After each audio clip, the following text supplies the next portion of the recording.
the core plot, but it is still happening, and it's something that you experience on the side. So there's a lot of storytelling involved in a Rat's quest. Oh, okay, I see. And you've also brought some material with you to us here. Exactly. I don't know if you want to show some exact scenes of this material, what we're just seeing here. We can skip ahead if you want, but what are we seeing here right now? This is the cave area that is adjacent to the well that Matt finds himself in after the first act. So this is not the beginning of the game. Okay. We actually get to know him at his home, but this is where the way back home starts, right? Where we meet the frogs, and where his goal is to get back. Initially, we learn that he is a very ambitious rat. He tries to become a scavenger for the simple reason that his girlfriend, as I said, she's a pet, and she lives with the humans, whereas the rats, they try to hide, obviously, right? So the rats are not allowed up in the house, because if the humans find out that there's rats in the house, they might get problems. So he's her secret boyfriend? In a sense, he is, yeah, exactly. And yeah, you know, you've got this forbidden love, and then he tries to become a scavenger, which is basically a job in this commune, and which would allow him to get to the house whenever he likes, because he's one of the guys who try to get food for the whole community.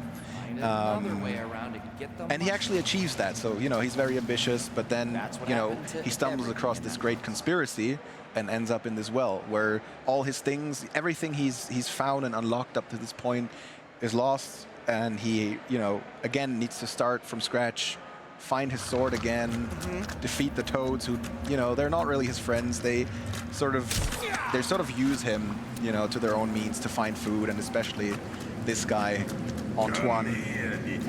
Yeah, he's very nasty.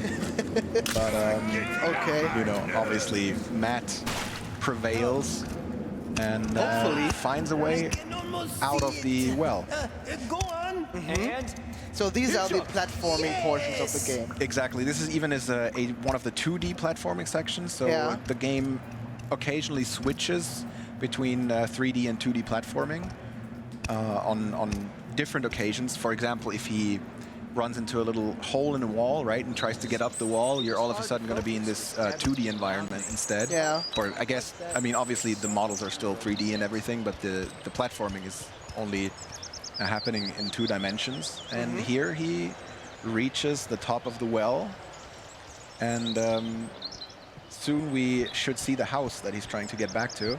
Where his girlfriend lives. Exactly. And, you know, this whole area around the house, which, as I said, for us humans would be, you know, a 30-minute walk, maybe 45. You know, just a nice stroll through the park, and for him, it is gonna be quite the adventure.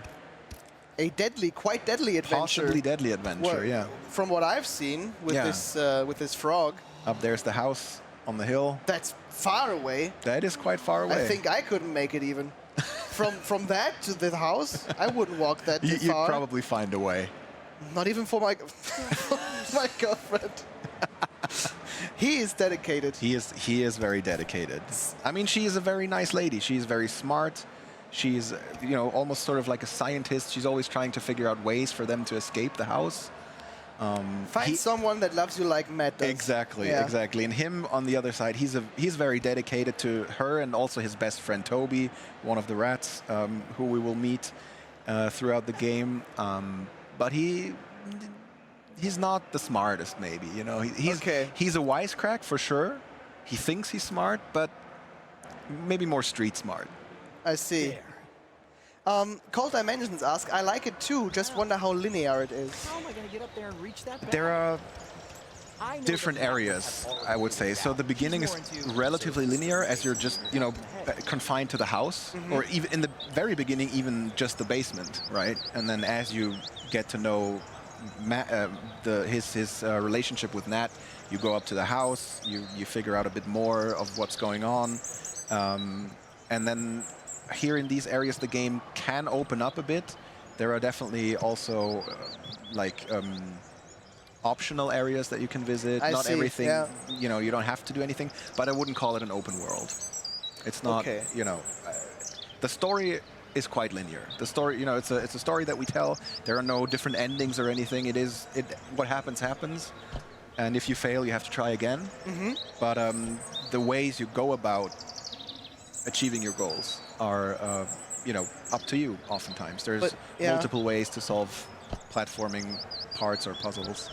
So. Yeah, it looks very promising, and I think it's better to do it like this. So I mean, they could have made an open world, I suppose, but better execute this kind of game a bit more linear, but execute it well, instead of giving the player everything to play with, but then he gets lost or it doesn't catch him like this will probably. Exactly. I think so too. Like, obviously there's a lot of potential to an open world, but I feel like there is something to be said for making a more linear experience, but put love into every aspect of the game. Yeah.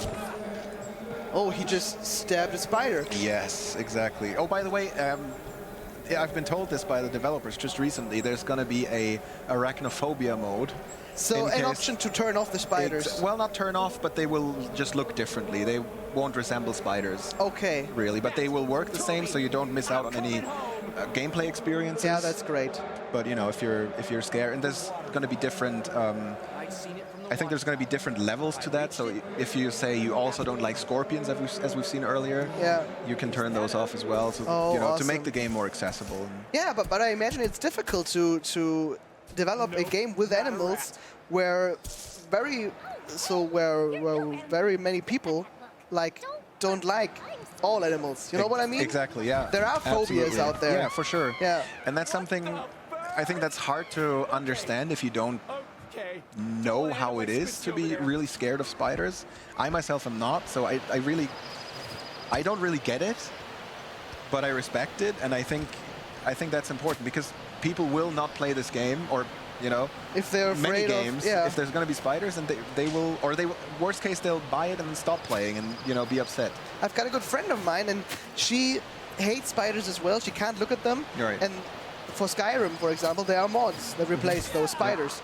And it's cool that devs nowadays look at these special needs, in quotation marks, and handle them. Exactly. It's really thoughtful of them. Yeah. But what if you're scared of rodents, Sir Chris asks. That might be a problem. That might be a problem. Although, I have to say, I mean, look at him. You know, he's running on 2 legs. He's quite, you know, he doesn't resemble a real actual rat as much as maybe the spiders resemble actual spiders, I would say. See. So all the animals, you know, they talk, they do human things. So, I mean, I don't know. Obviously, if you're that scared of rodents, then maybe a Rat's Quest is not for you, but... But if you like cool action adventures, if you like some puzzles, if you like platformers, and if you like Matt the rat and his girlfriend Nat, then this game is absolutely for you. I would say so too. I think we need to wrap the gameplay demo up here for now. But thank you very much.